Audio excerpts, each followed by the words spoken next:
আগামী দিনে কখনোই বাস, রেল ও বিমান যাত্রায় কোনো ধরনের অনিয়ম যাতে না হয় সেজন্য সরকার একটি কেন্দ্রীয় অনলাইন টিকেটিং প্ল্যাটফর্ম করতে যাচ্ছে, যেখানে এই একই প্ল্যাটফর্ম থেকেই যাত্রীরা খুব সহজেই বাস, ট্রেন ও ফ্লাইটের টিকিট ক্রয় করতে পারবেন। একই রকমভাবে সব ধরনের সরকারি সেবা যাতে জনগণের দোরগোড়ায় পৌঁছে যায় সেজন্য নাগরিক সেবা বাংলাদেশ এই নামে একটি সেন্টার পরিচালিত হচ্ছে। দেশের সর্বত্র শহরে, হাটে বাজারে তরুণ তরুণীদের মাধ্যমে বেসরকারি ব্যবস্থাপনায় সার্ভিস সেন্টার স্থাপনের কাজ শুরু করেছে।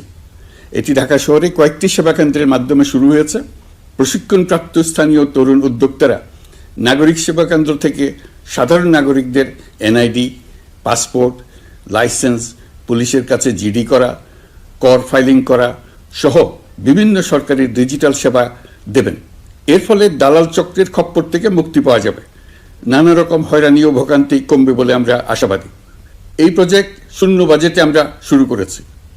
দেশের বিদ্যমান অব্যবহৃত সম্পদ ব্যবহার করেই সামনে এগিয়ে চলা সম্ভব, এটাই আমরা বাস্তবে করে দেখার চেষ্টা করছি। আমাদের চেষ্টা হচ্ছে প্রতিটি মন্ত্রণালয় থেকে যতগুলি সেবা এর আওতায় আনা যায় সবগুলোকে নিয়ে আসা। আমরা চেষ্টা করছি যাতে শিশু জন্মগ্রহণ করা মাত্রই তার জন্ম সনদ পেয়ে যায়, ওটাই হবে তার নাগরিক স্বীকৃতি এবং রাষ্ট্র কর্তৃক তার দায়িত্ব গ্রহণের অঙ্গীকার। ওইখান থেকেই যাবতীয় সকল সনদ সে তার নাগরিক অধিকার হিসেবে ক্রমাগতভাবে সম্মানের সঙ্গে পেতে থাকবে। এক অফিস থেকে আরেক অফিসে তার দৌড়াতে হবে না, দালালের পেছনে মাসের পর মাস ঘুরতে হবে না। বিদেশ সফরে গেলে সেখানকার প্রবাসী বাংলাদেশিরা প্রায় আমাদেরকে সরকারি সেবা পেতে নানা রকম দুর্ভোগের কথা জানান। প্রবাসীদের জন্য বিদেশে তাদের নিজ নিজ শহরে আমরা বেসরকারি উদ্যোগে পরিচালিত নাগরিক সেবা কেন্দ্র স্থাপনের উদ্যোগ নিচ্ছি। সেখান থেকে তারা পাসপোর্ট নবায়ন, জাতীয় পরিচয়পত্র ইত্যাদি সংগ্রহ করতে পারবেন। এগুলো কঠিন কাজ, এগুলোকে কঠিন করা হয়েছে, কিন্তু এখন সরকারের অভ্যন্তরে সাহসী ও উদ্যোগী সিনিয়র সচিব এবং ডিজিদের সহযোগিতায় অন্তর্বর্তী সরকারের মেয়াদকালে আমরা এটা সমাপ্ত করতে বদ্ধপরিকর। প্রিয় দেশবাসী, আপনারা জানেন ঐতিহাসিক অভ্যুত্থানের পর এই সরকার যখন দায়িত্ব গ্রহণ করে তখন দেশের অর্থনৈতিক অবস্থা ছিল ভয়াবহ। ভয়ঙ্করভাবে যুদ্ধবিধ্বস্ত দেশের অর্থনীতিও এতটা খারাপ থাকে না যতটা খারাপ করে দিয়েছে 16 বছরের লাগামহীন লুটপাটতন্ত্র। আশার বিষয় হচ্ছে শুধু ব্যাংক নয়, প্রত্যেকটি আর্থিক প্রতিষ্ঠান এখন ঘুরে দাঁড়িয়েছে। জনগণের আমানত এখন নিরাপদ। অর্থনীতির অধিকাংশ সূচক ইতিবাচক ধারায় ফিরে এসছে। আমাদের অর্থনীতির ইতিবাচক ধারা বিদেশি বিনিয়োগকারীদেরকেও আকৃষ্ট করছে। বৈদেশিক মুদ্রার রিজার্ভ শূন্যে নেমে যাওয়ার ভয়ে পতিত সরকার বিদেশি ব্যবসায়ীদের আয় নিজ দেশে নিতে দিচ্ছিল না। আমরা সেটা নিরসন করেছি, বৈদেশিক মুদ্রার রিজার্ভকে ইতিবাচক অবস্থায় নিয়ে আসতে পেরেছি। এই অর্থ বছরে আমরা চেষ্টা করেছি এমন একটি বাজেট দিতে যা সত্যিকার অর্থে জনকল্যাণমুখী হয়। দেশের ইতিহাসে প্রথমবারের মতো একটি বাজেট তার আগের বছরের চেয়ে ছোট হয়েছে। প্রবৃত্তি কেন্দ্রিক ধারণা থেকে সরে এসে আমরা চেষ্টা করেছি সামগ্রিক উন্নয়নের ধারণায় জোর দিতে। এই বাজেট প্রথাগত ভৌত অবকাঠামো তৈরির খতিয়ান নয়। এই বাজেটে প্রাধান্য দেওয়া হয়েছে মানুষকে। নজরদারি বৃদ্ধির ফলে রপ্তানি আয় বেড়েছে। অর্থনীতির দুঃসময়ে আমাদের প্রবাসী ভাই বোনেরা রেমিটেন্স যোদ্ধা হিসেবে এগিয়ে এসছেন, যার ফলে রেমিটেন্স প্রবাহ উল্লেখযোগ্যভাবে বৃদ্ধি পেয়েছে। আমি জাতির পক্ষ থেকে সকল রেমিটেন্স যোদ্ধাকে কৃতজ্ঞতা জানাচ্ছি। স্বৈরাচারী সরকারের পতনের পর অর্থ পাচার রোধে কঠিন পদক্ষেপ নিয়েছে অন্তর্বর্তী সরকার। এছাড়া পুরনো আমদানির দায় পরিশোধ হওয়ায় বৈদেশিক মুদ্রার রিজার্ভের উপরও চাপও কমেছে। রাজস্ব আদায় বাড়ানোর জন্য পূর্ব ঘোষণা অনুযায়ী জাতীয় রাজস্ব বোর্ড এনবিআর ভেঙে অর্থ মন্ত্রণালয়ের অধীনে রাজস্ব নীতি বিভাগ এবং রাজস্ব ব্যবস্থাপনা বিভাগ নামে দুটি স্বতন্ত্র বিভাগ প্রতিষ্ঠা করা হয়েছে। এটি একটি বড় কাঠামোগত সংস্কার। এই সিদ্ধান্তের ফলে বিশাল আকারের দুর্নীতি কমবে, রাজস্ব ব্যবস্থার দক্ষতা বাড়বে, স্বার্থের দ্বন্দ্ব কমবে এবং রাজস্ব আহরণের আওতা সম্প্রসারিত হবে। অর্থনীতি সহ বিগত মাসগুলোতে সরকারের প্রত্যেকটি মন্ত্রণালয় ছোট বড় বহু সংস্কারের উদ্যোগ নিয়েছে।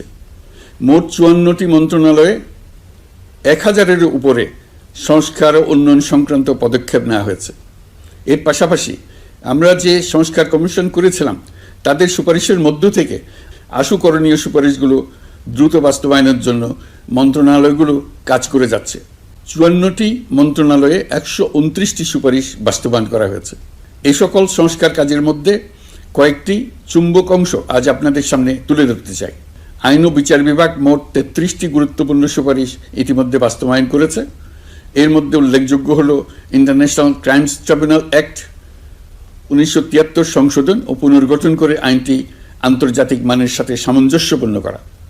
বিচার বিভাগীয় সংস্কার কমিশনের প্রস্তাব অনুযায়ী সুপ্রিম কোর্ট বিচারক নিয়োগ অধ্যাদেশ 2025 প্রণয়ন ও জারি করা হয়েছে। এর অধীনে প্রথমবারের মতো বাংলাদেশের ইতিহাসে গণবিজ্ঞপ্তির মাধ্যমে সুপ্রিম কোর্টে বিচারক নিয়োগের সুযোগ তৈরি হয়েছে। দেওয়ানি কার্যবিধির সংশোধন করা হয়েছে, যার ফলে এখন বাদীকে আর দিনের পর দিন সশরীরে আদালতে যেতে হবে না। এক একটি দেওয়ানি মামলা নিষ্পত্তি হতে আগে যত সময় লাগত, এই সংশোধনীর ফলে সময়সীমা অর্ধেকে কমিয়ে আনা সম্ভব হবে বলে আমরা মনে করছি। দেশের 1000-এর বেশি অবকাঠামো এবং প্রতিষ্ঠানের নাম পলাতক প্রধানমন্ত্রীর বাবা, মা, ভাই, বোন, আত্মীয় স্বজনের নামে প্রতিষ্ঠিত করা হয়েছিল। তার মধ্যে ছিল সেনানিবাস, বিমান ঘাঁটি, নৌবাহিনীর জাহাজ, মেগা সেতু, সড়ক, স্থাপনা, স্কুল, কলেজ, বিশ্ববিদ্যালয়, হাসপাতাল, গবেষণা কেন্দ্র, আরও বহু কিছু। এগুলো সব নাম পরিবর্তন করা হয়েছে। নারী ও শিশু নির্যাতন দমন আইন সংশোধন করা হয়েছে।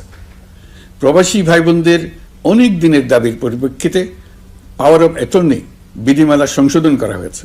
এখন পুরনো পাসপোর্টে নো ভিসা রিকোয়ার্ড স্টিকার থাকলে কিংবা জন্মসনদ থাকলে বিদেশ থেকে পাওয়ার অফ অ্যাটর্নি সম্পাদন করতে পারবে। আগামী 2 মাসের মধ্যে আইনগত সহায়তা কার্যক্রম ব্যাপকভাবে বিস্তার করা হবে। বছরে এখন গড়ে 35,000 মামলা নিষ্পত্তি হয়। আমাদের লক্ষ্য এটিকে 2 লক্ষ মামলায় উন্নতি করা। মামলা দায়েরের 48 ঘন্টার মধ্যেই যাদের বিরুদ্ধে মামলার কোনো ভিত্তি নেই তাদের বাদ দেওয়ার ব্যবস্থা করা হচ্ছে।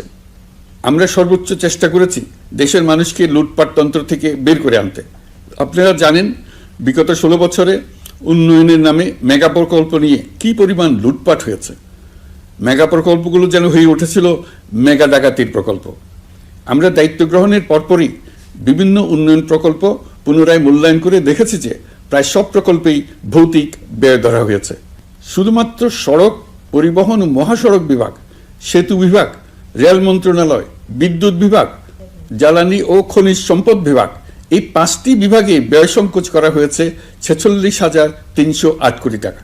এই টাকা দিয়ে জ্বালানি খাতে সমস্ত বকেয়া মিটিয়ে দিয়ে বকেয়ার পরিমাণ শূন্যে নামিয়ে আনা হয়েছে।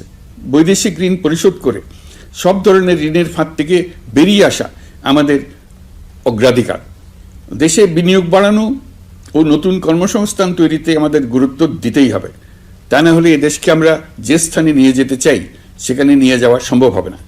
বিনিয়োগ ও কর্মসংস্থানের ব্যাপারে রাজনৈতিক দল ও জনগণ আমাদের সর্বাত্মক সমর্থন করছেন।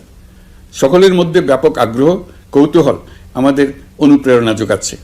সংশ্লিষ্টদের সঙ্গে আলোচনা করে বিনিয়োগ পরিবেশ উন্নত করতে 30টি মূল সংস্কার কাজকে অগ্রাধিকার দেওয়া হয়েছে এবং ইতিমধ্যে 18টি সুপারিশ বাস্তবায়ন করা হয়েছে।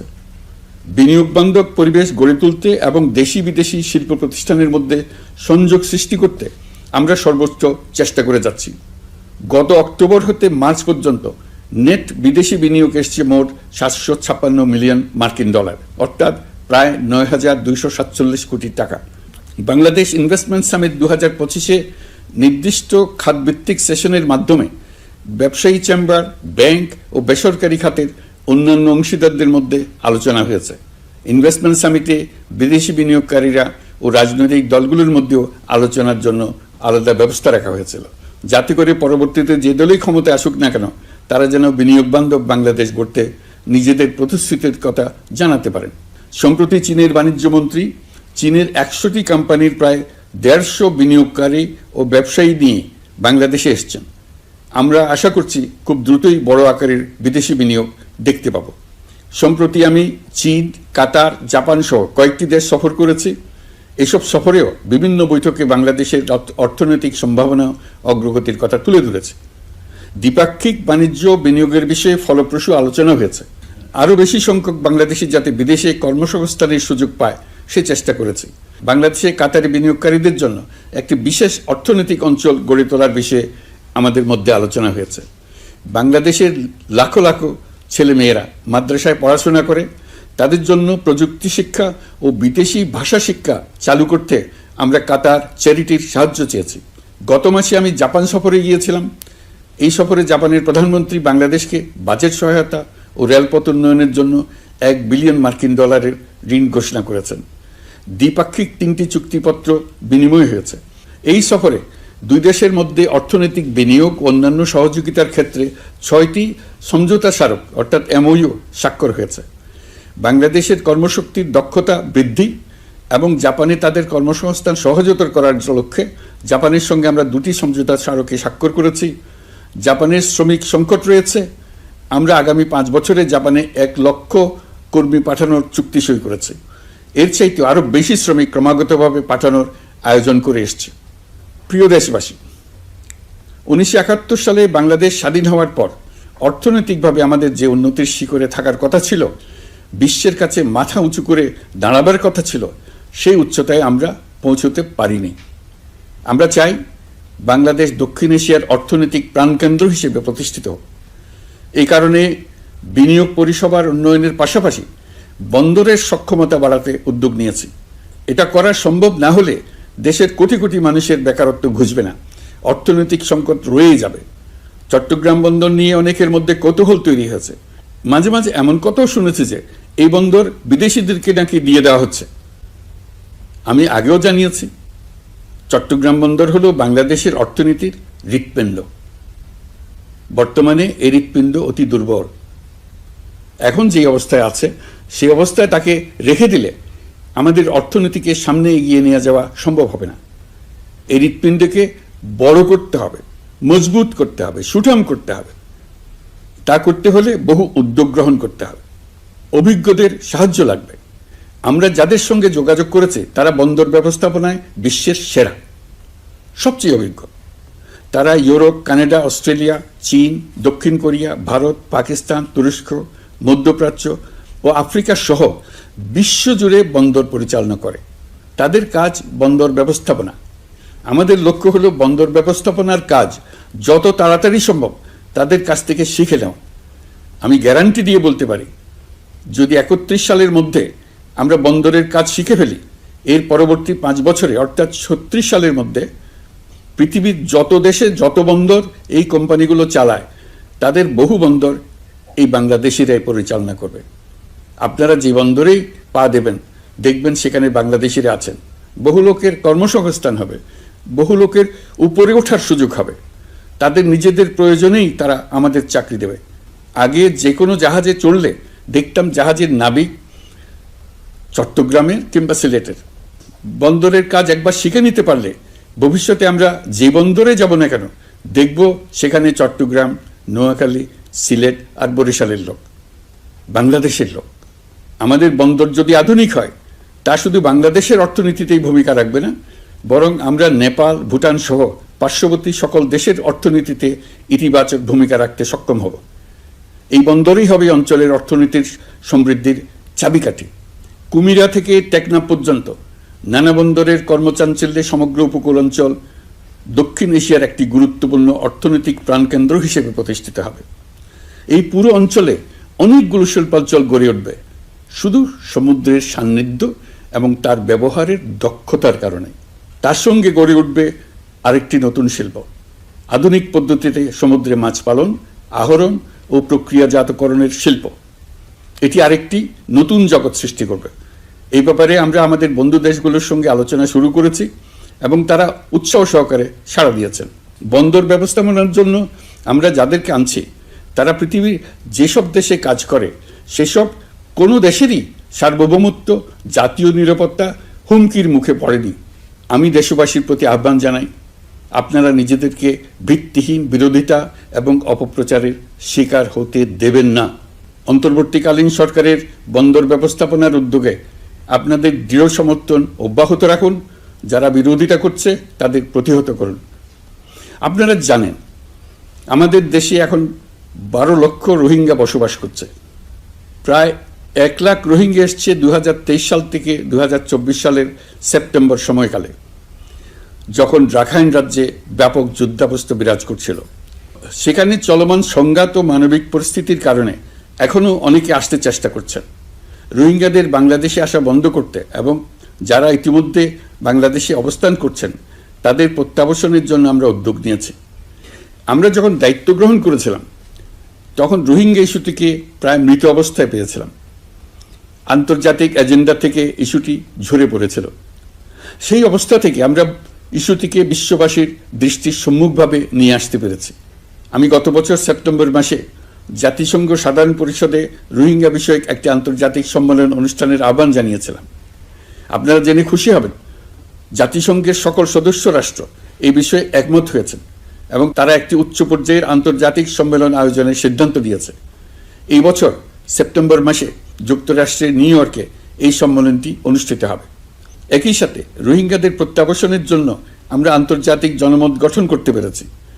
গত মার্চ মাসে বাংলাদেশ সফরে এসে জাতিসংঘের মহাসচিব অ্যান্টোনিও গুতেরেস পরিষ্কারভাবে ঘোষণা করেছেন যে মিয়ানমারে প্রত্যাবাসনই রোহিঙ্গা সমস্যার একমাত্র সমাধান।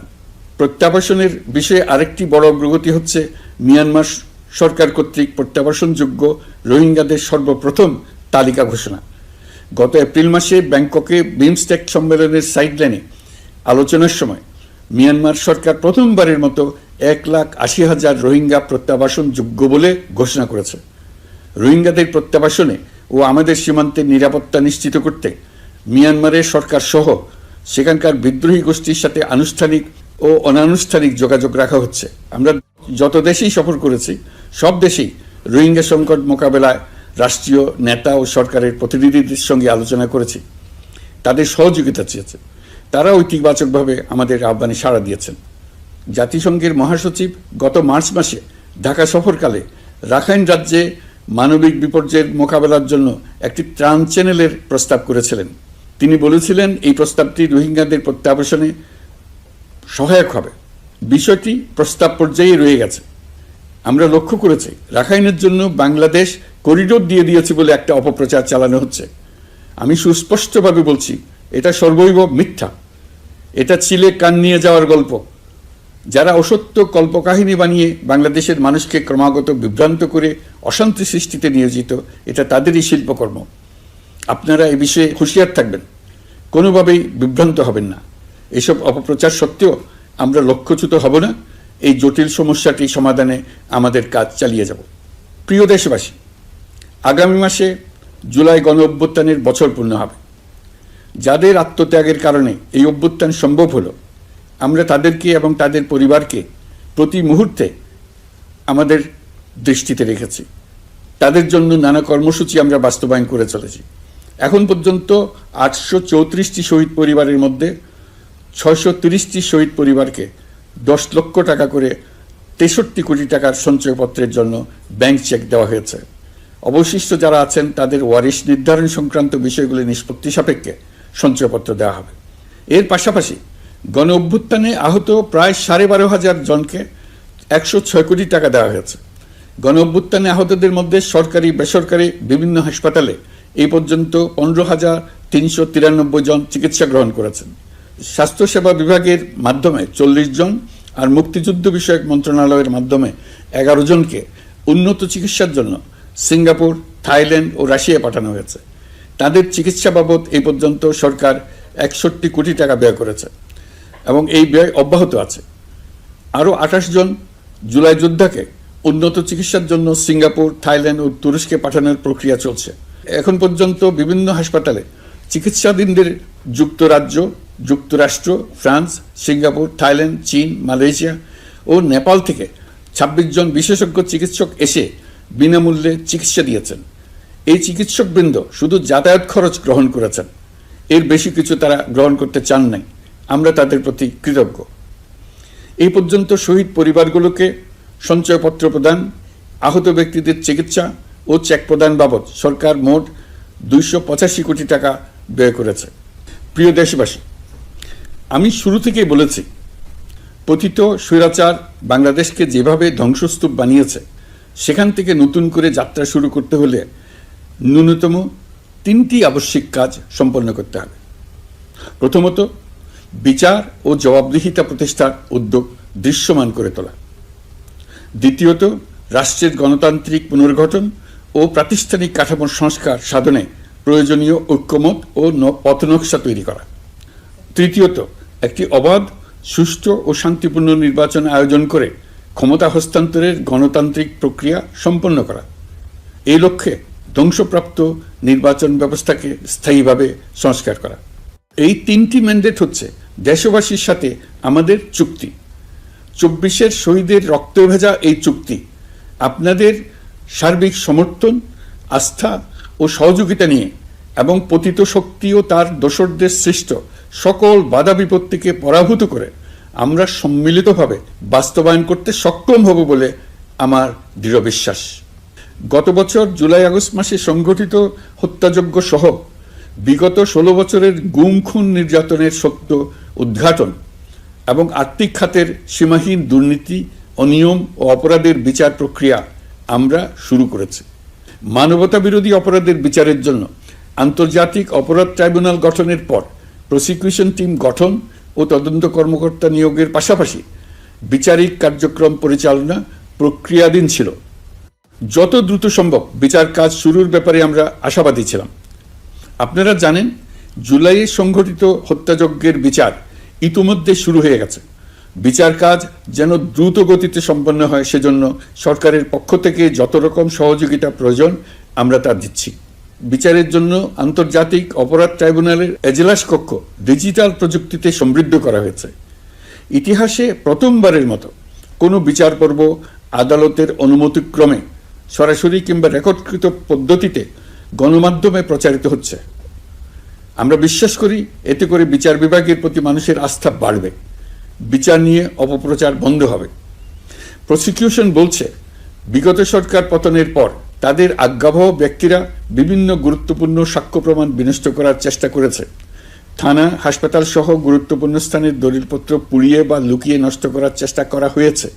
বিভিন্ন অপরাধমূলক স্থাপনার আকার, আকৃতি, দেয়াল ইত্যাদি ভেঙে এবং বিকৃত করে প্রমাণ লুকানোর চেষ্টা করা হয়েছে। বিভিন্ন ডিজিটাল এভিডেন্স যেমন ভিডিও, অডিও, ইন্টারনেট ডেটা যেগুলো ডিলিট বা ধ্বংস করার চেষ্টা করা হয়েছে, তদন্ত কর্মকর্তারা সর্বাধুনিক প্রযুক্তি ব্যবহার করে সেগুলো রিকভার এবং রেস্টোর করার কাজ করছেন। এই কাজে আমরা দেশবাসীর কাছেও সহযোগিতা কামনা করছি। স্বৈরাচারী সরকারের আমলে গত 16 বছরে রাজনৈতিক ভিন্নমত দমনের জন্য বিপুল সংখ্যক মানুষকে গুম করা হয়েছিল। এই মানুষগুলোকে এমন সব বন্দিশালায় আটকে রাখা হয়েছিল যাদের কোনোটির আয়তন ছিল মাত্র 3 ফিট বাই 3 ফিট।